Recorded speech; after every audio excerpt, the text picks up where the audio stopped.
In Tanzania, many women face great challenges to access basic medical help during childbirth. About 50% of women still deliver at home. Many women and babies die, and many others sustain birth injuries, one of which is a fistula. A fistula results from a long obstructed labour that can last between 3 to 7 days. Almost always a dead baby is born, and a fistula or hole is formed between the bladder and birth canal. She will leak continually. She will remain like this for the rest of her life unless she can get surgical treatment. There's an enormous need to invest in maternal health in Africa. Part of the social fabric of any society is the mother. It's the mother that really provides and cares for the children. About 300,000 to 400,000 women are dying every year during pregnancy, during delivery, most of those occurring in Africa. If a woman does survive, about 1 in 30 women will get a severe injury, including an obstetric fistula.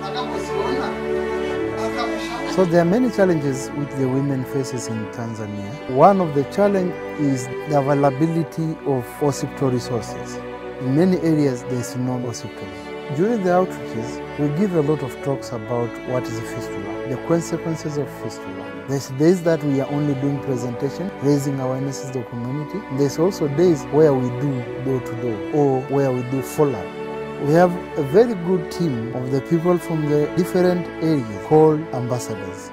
These are the people from the community who volunteer themselves to help the Maternity Africa find for the fistula cases.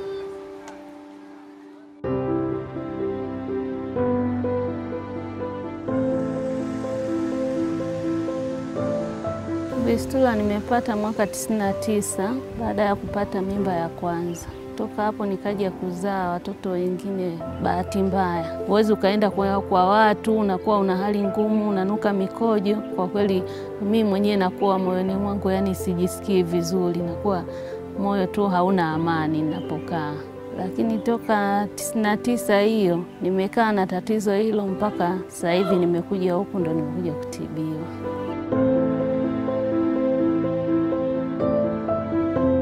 There's a much higher proportion of women with fistula in the rural areas. There's between 2 and 3 million women in Africa, it's believed, with obstetric fistula in need of help. It takes a huge leap of faith for them to come and seek treatment. Then they meet a ward or a hospital, depending on where it is, full of other women that this has happened to. And they realise this hasn't happened because of something they did. It hasn't happened because they were a bad person. It's a joy to watch, and then they slowly come out of their shell.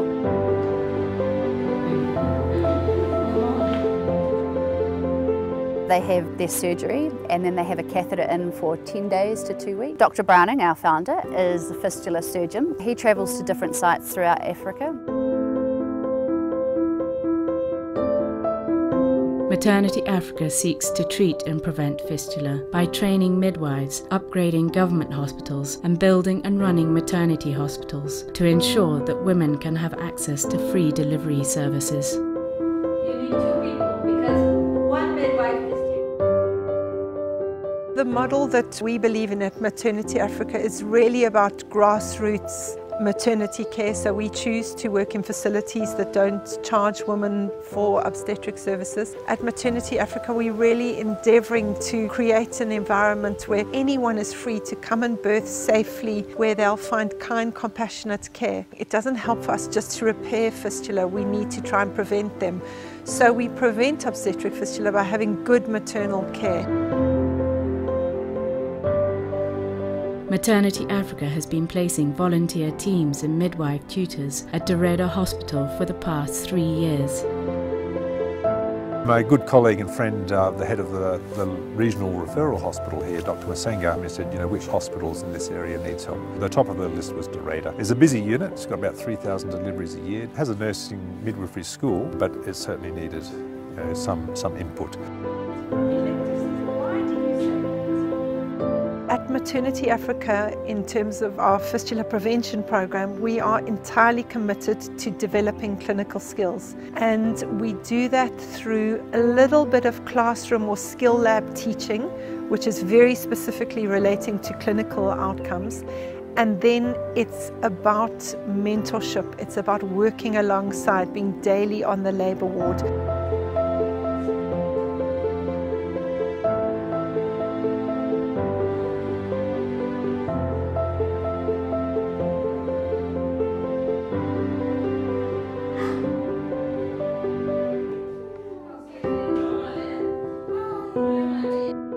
It is very important to invest in midwifery training because of the lack of the skilled and qualified nurses in Tanzania. So the model of Maternity Africa to invest in midwifery training, it is very important because if we have skilled nurses today, we can reduce consequences of childbirth, which include fistula.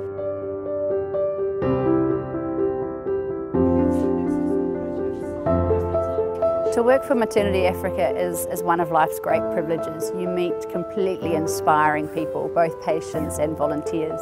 To invest in the life of a woman is the most important thing you can do. A child under 5 that loses its mother is 10 times less likely to make it to the age of 5. If you look at the developed world, the creation of emergency obstetric care is why we haven't seen obstetric fistula in the West for 100 years. So it's about adapting the education and working within the existing culture to get the best outcome for mums and babies. It's an absolute joy to complete the cycle, to complete the story with a woman that's had so much trauma and so much fistula surgery to come back pregnant. Rehema was found by Maternity Africa's outreach coordinator, Lucas. She was pregnant with her first child at the age of 20. She went into labour at home. After a 2-day labour, she went to hospital. Her baby had died. She suffered a fistula. She began leaking urine continuously. Her husband left her. Lucas found her on outreach in a small village. Rehema had lived with fistula for 15 years. She was brought to Maternity Africa, and after surgery she was cured.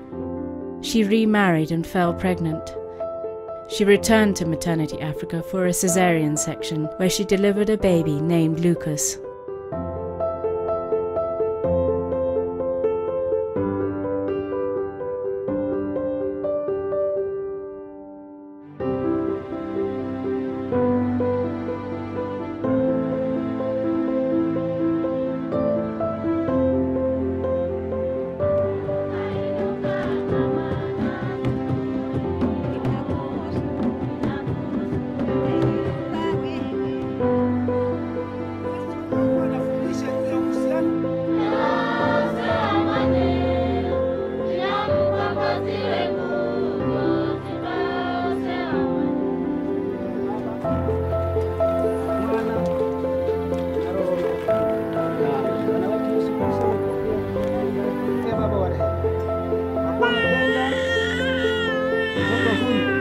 Mara ya pili.